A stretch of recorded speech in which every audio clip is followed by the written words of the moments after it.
of the brain. So if I take this knife right here and I go down this way and I cut all the way down and then I look at the brain, that's what we're looking at. It's the same thing as over here. If we take this brain that we have here and identify this structure right here. That's our longitudinal fissure. This is what I was telling you that today we're going to look through. We're going to be able to see our corpus callosum there. If we now cut all the way through this brain, this is what it looks like. So can you see that this right here is the same? Excuse me.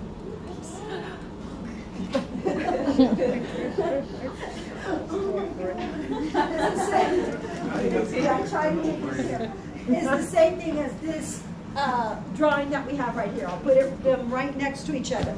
So immediately, can you see this white band right here? Okay, can you see now this white band right there?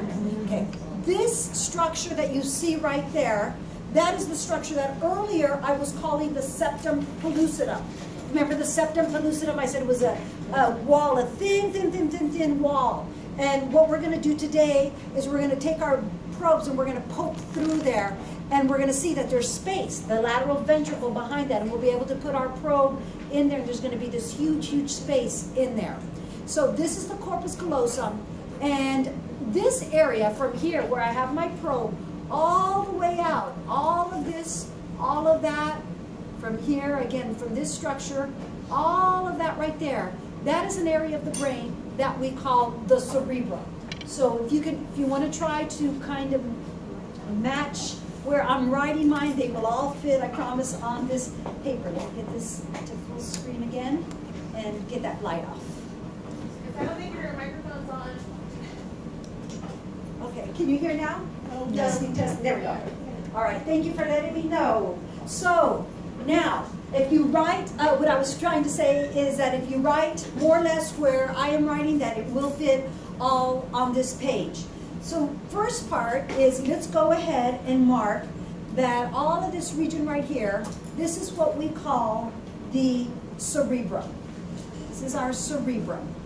And as we learned in the module, our cerebrum is involved in consciousness. I'm aware that I'm sitting, that I'm writing, that I'm here at in this room, that I'm taking this class. It's involved in consciousness. And it's also includes is divided up into lobes. So is divided into lobes that we'll talk about next time. The frontal, parietal, occipital, temporal, and insular lobes. And let's also put right here that it is the area of the brain that is involved in thinking. All of our what we called earlier our higher functions. Right? Then we're going to see that there's an area of the brain that is called the diencephalon. So let's put up at the top of this page right here, at the top corner of this page right here, the diencephalon. The word di means two. There's two halves there, two parts on either side of the brain. And it's made up of these three regions. And the three regions are a region of the brain called the thalamus. Notice the spelling on thalamus.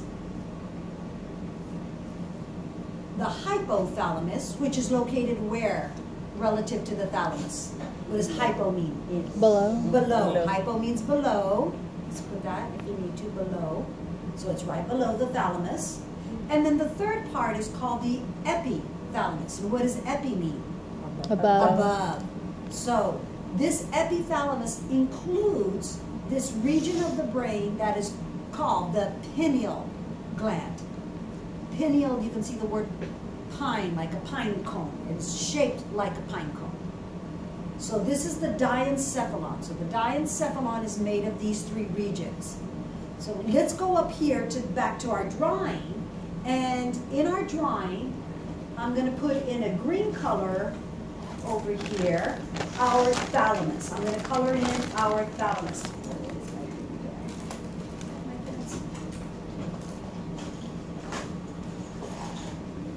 Here it is.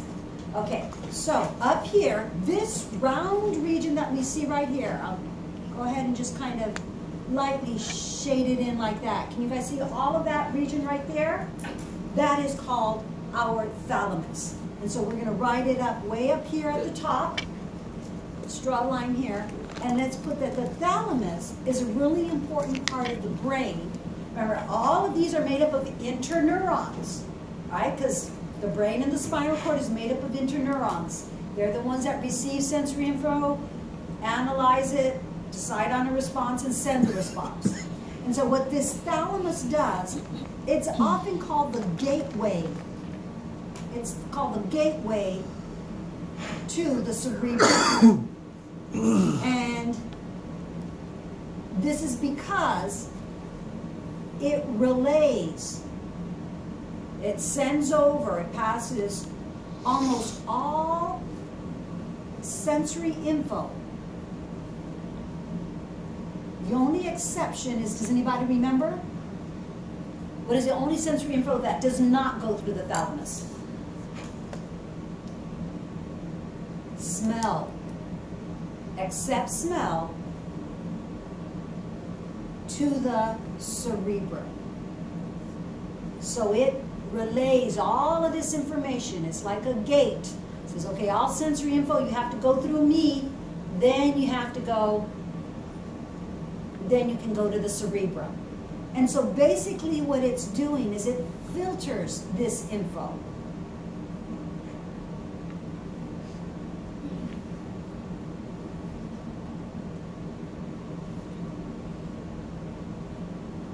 Can everyone hear that fan that is blowing in the back? Yes. Were you listening to it earlier?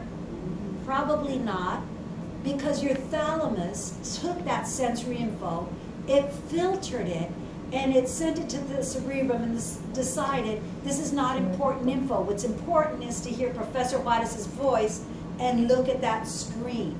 So until I made you aware of that, your thalamus was filtering out that. You probably experienced this in the library when you study, right? How many times do you get to the library and someone's tapping their foot, or, you know, all the sound is going, and then after about 5-10 minutes, you're focused 100%, right, on what you're doing, or the kids are screaming. Those of you that are parents, you know, you can filter out those kids, right? You can do amazing what you can filter out. That's your thalamus. That does that. The second region is what we call the hypothalamus. I always recognized the hypothalamus, that part of the diencephalon, because can you see this W right there? Can everybody see that W right there? Yes. All of that helps you to quickly recognize the hypothalamus. So we're going to write the hypothalamus over here. This is, notice how it's located inferior, right, to the thalamus. And so the hypothalamus, as we will be learning soon, it secretes a whole bunch of hormones. Right now we know that it secretes at least 9 different hormones. I bet you there are more, but these are the only ones we've discovered so far. It also controls the autonomic nervous system. It controls the autonomic nervous system. The fight or flight and the rest and digest, it receives that info, analyzes it, and then decides what the motor responses need to be. It is also involved in regulating sexual behaviors. Sexual behaviors are things that you do to seek sex. Like maybe you put on a certain blouse or pants, or comb your hair a certain way, or whatever. That's all sexual behaviors, trying to find a mate there. And it also regulates sexual drive. Sexual drive is your desire to have sex. So you want to do certain sexual behaviors so you can satisfy that desire, right, to have sex. It is also a part of the brain that is involved in rage and in pleasure. A lot of drugs bind to receptors in the hypothalamus and give you that sensation of euphoria, of pleasure. It's also involved with the pineal gland in regulating our sleep and wake cycles.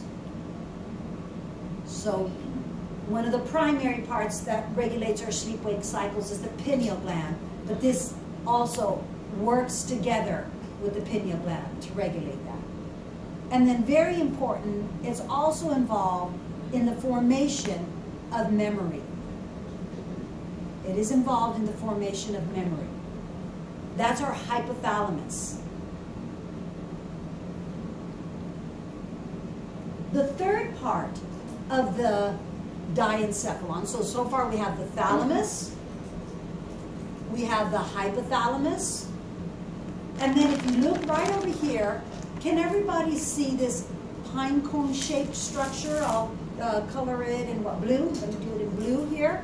Can everyone see this little pine cone shaped structure right there? Yeah, that's our pineal, shaded in this kind of blue color there. So that region of the brain, we come over here, let's draw a line, and let's put that that is our pineal gland.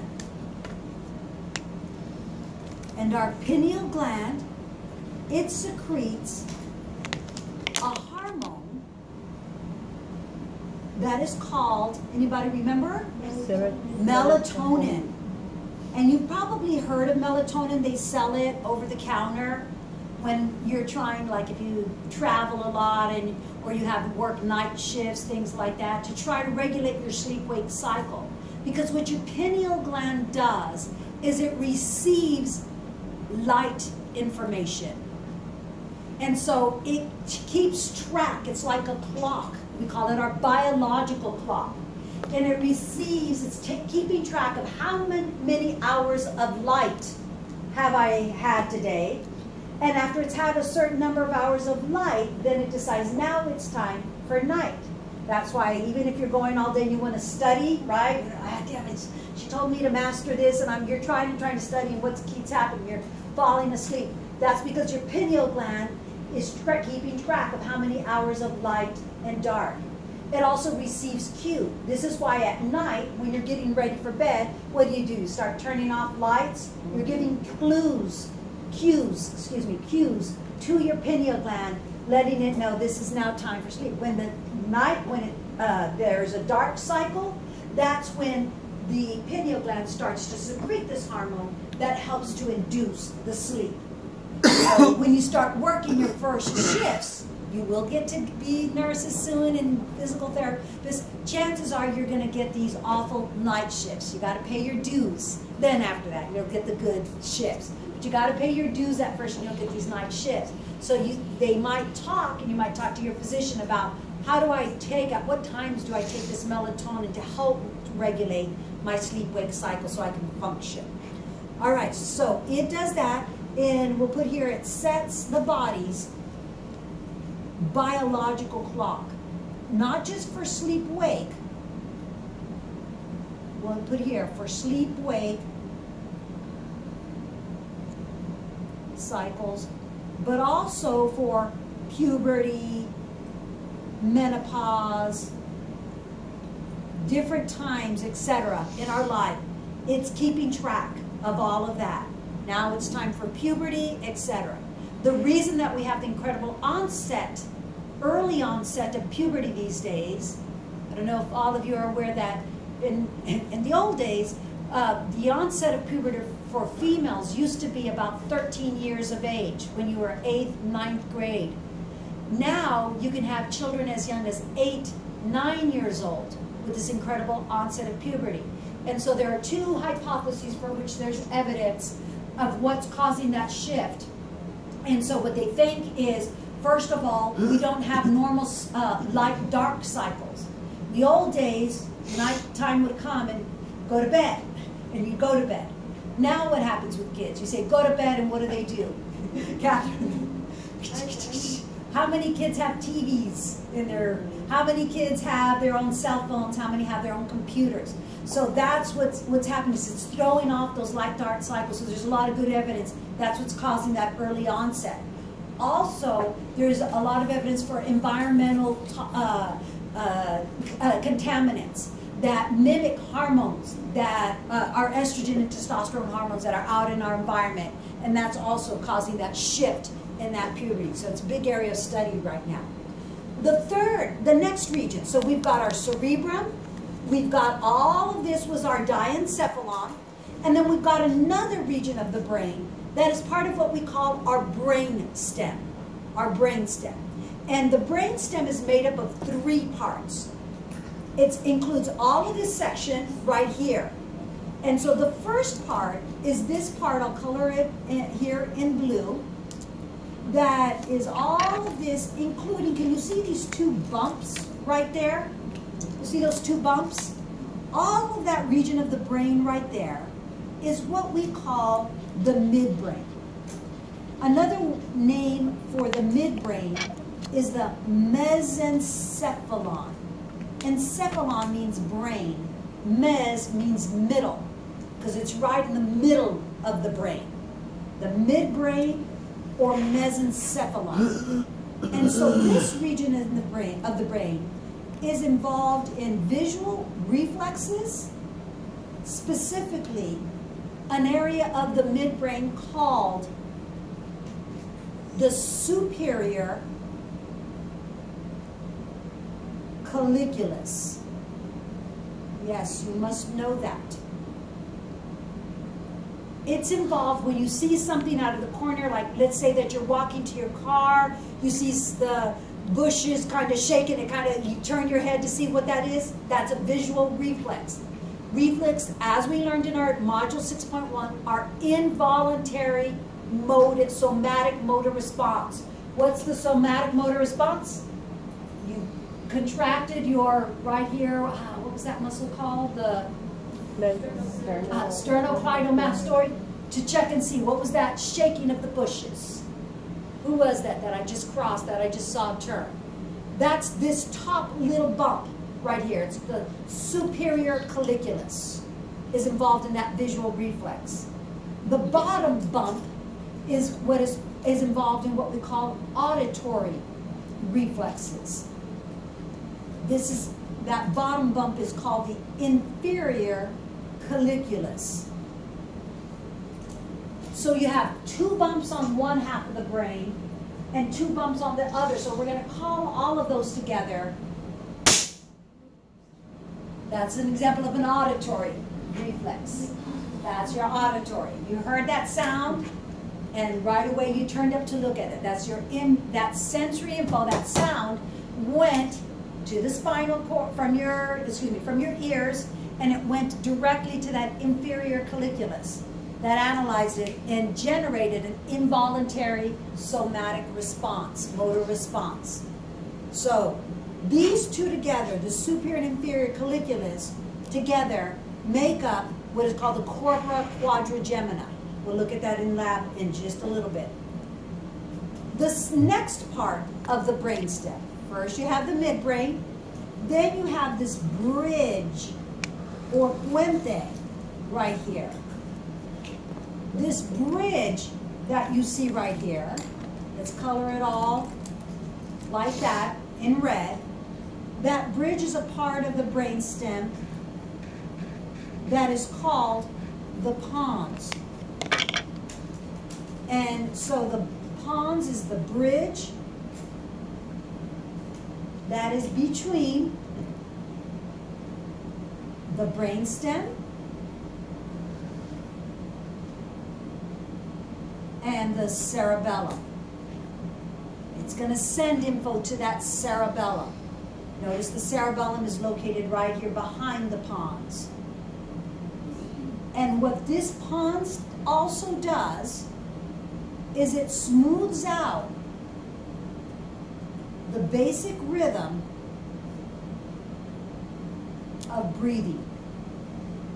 An example would be when you walk up the stairs. How many of you take the stairs to our classroom?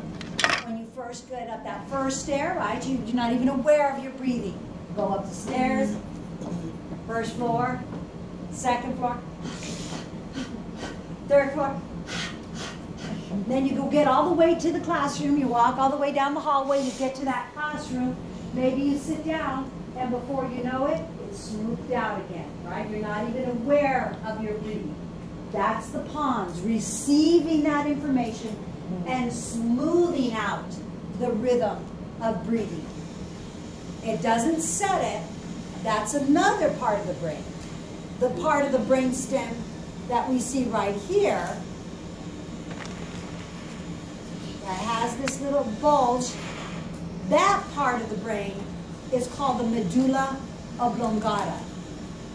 And that's the part of the brain, the medulla oblongata, that sets your breathing rate, like the rate that you have right now that you're not even aware of.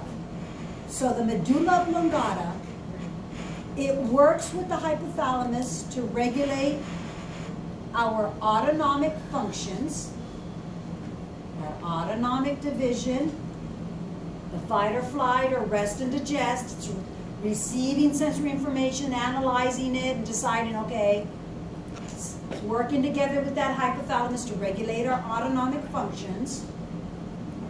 It also controls our heart rate and the strength of contraction of the heart. Does the heart need to beat faster? It receives sensory info. Maybe, hey, heart needs to start beating a little faster. It'll send a motor command down to the heart and say, hey, speed it up, or let's beat a little bit harder there. It also controls our blood pressure. This is why it's dangerous when you have patients that come in with a whiplash, because whiplash often damages the medulla oblongata. And then, as I said earlier, it also controls our respiratory rate. I'm sorry, respiratory rate. You guys read that respiratory rate? And then one also very important function is that it controls many of our reflexes. So it controls reflexes such as coughing, sneezing,